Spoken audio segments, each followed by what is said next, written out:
நமது பூமி ஆன்மீக கலாச்சாரம் யூடியூப் நண்பர்கள் அனைவருக்கும் வணக்கம். இன்றைக்கி நம்ம இந்த வீடியோவில் பார்க்க போகிற விஷயம் என்னென்னா, மிஷ்கின் வந்துட்டு ஒரு வார்த்தை சொல்லியிருக்காரு, கோவிலுக்கு போக வேண்டாம் சினிமாவுக்கு போங்கன்னு.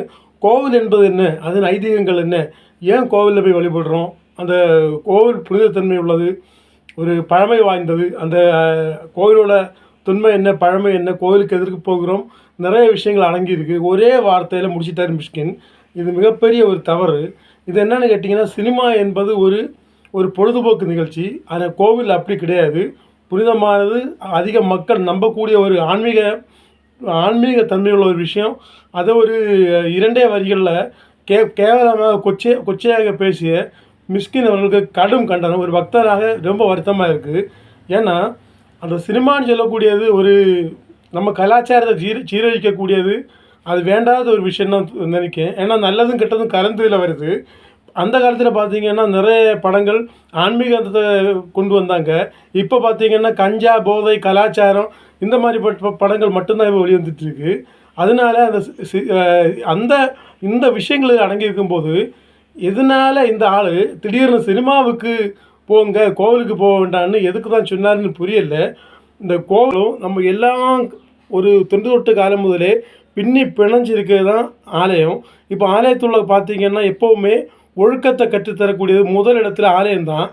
நம்ம செருப்பு போட்டுட்டு வெளியே போட்டுட்டு போகிறது முதல், நம்ம உள்ளே ஏறி கும்பிட்றோம், சாமி கும்பிட்றோம். இப்போ கோவிலுக்குள்ளே பார்த்திங்கன்னா அதிகம் யாரும் பேச மாட்டாங்க.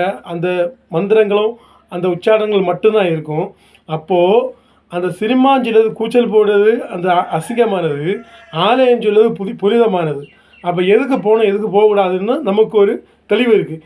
எவெல்லாம் ஒரு ஆள் எவனுக்காக ஒரு வீடியோன்னு சொல்லிட்டு சிலவங்க கேட்குறான், அதை கண்டிப்பாக போட்டு தான் ஆகணும்.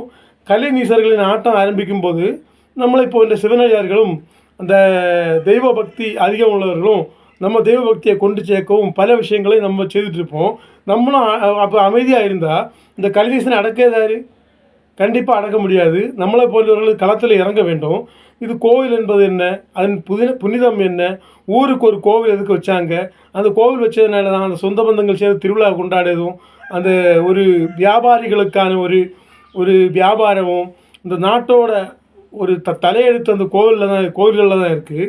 எல்லா விழாக்களும் அந்த ஒவ்வொரு அந்த புனிதத்தன்மை கொண்டது, ஒவ்வொரு விஷயங்களை கொண்டிருக்கிறது. அதே மாதிரி பார்த்திங்கன்னா அறிவியலும் ஆன்மீகமும், அந்த அறிவியல் முழுக்க அறிவியலும் கலந்துருக்கு இந்த கோவிலை பொறுத்த வரைக்கும். கும்பாபிஷேகத்துக்கு மேலே எதுக்கு அந்த கும்பத்துக்கு மேலே கலசத்துக்குள்ளே அந்த நவதானியங்கள் எதுக்கு வைக்காங்க? ஒரு பெருவெள்ளம் மழை வந்தால் அந்த ஊரே அழிந்து போனாலும் அந்த கும்பாபிஷேகம் 100 அடிக்கு மேலே இருக்க அந்த கும்பத்தில் இருக்க அந்த நவதானியங்கள் தான் அடுத்தடுத்து அந்த விதைப்பாங்க. அப்போ எப்படி எவ்வளவு அறிவியல் பூர்வமான விஷயங்கள், எவ்வளோ விஷயங்கள் அடங்கியிருக்கு கோவில். அவன் ஒரு கொஞ்ச நாளத்துக்கு முன்னாடி ஒரு ஆள் சொன்னாங்க, இந்த ஸ்கூலு கட்டுங்க, கோவில் கட்ட வேண்டாம்னு சொல்லி சொன்னாங்க. இப்போ கோவிலுக்கே போக வேண்டாம் ஒருத்தன் சொல்லலாம். இதெல்லாம் பார்த்தா ரொம்ப மனசுக்கு வேதனையாகவே இருக்குது.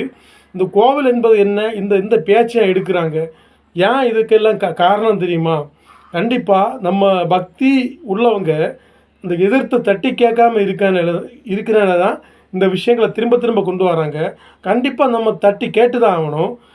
எவன் சொன்னாலும் மன்னிப்பு கேட்க வைக்கணும் என்னை பொறுத்த வரைக்கும். ஏன்னா நம்ம வாழ்க்கையில் திரும்ப இந்த ஒரு விஷயம் பேசவே கூடாது. ஏன்னா 2 வார்த்தை தான் விட்டுருங்கன்னு சொல்லலாம். ஆனால் 2 வார்த்தையில் 1000 அர்த்தம் அடங்கியிருக்கு.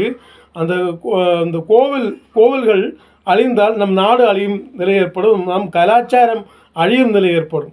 அப்போது நம்மளை வழிநடத்தியதும் நம்ம ஒழுக்கமாக இருக்கக்கூடியதும் முதல் காரணம் கோவில்கள் தான். 1-2 இடத்துல தப்பு இருக்கும், ஆனால் ஒட்டுமொத்தமாக சொல்ல முடியாது. இப்போ பார்த்திங்கன்னா தமிழ்நாட்டை பொறுத்த வரைக்கும் ஒரு 100 ஆண்டு பழக்கமுள்ள ஆலயங்களும் ஐதீகங்களும் நிறைந்த ஒரு நாடு தமிழ்நாடு.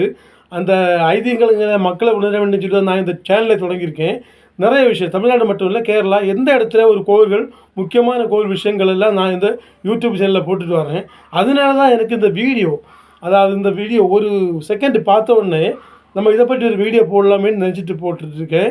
கண்டிப்பாக நம்ம ஊர் கோவிலாக இருந்தாலும் சரி, பெரிய கோவிலாக இருந்தாலும் சரி, எந்த கோவிலாக இருந்தாலும் சரி, கண்டிப்பாக நம்ம இறையை போற்றுவோம், இறை நம்பிக்கை போற்றுவோம். வாரத்தில் ஒரு நாளாவது நம்ம முடிந்த அளவு ஆலயத்துக்கு சென்று வழிபடுவோம். இந்த கலியை அறக்க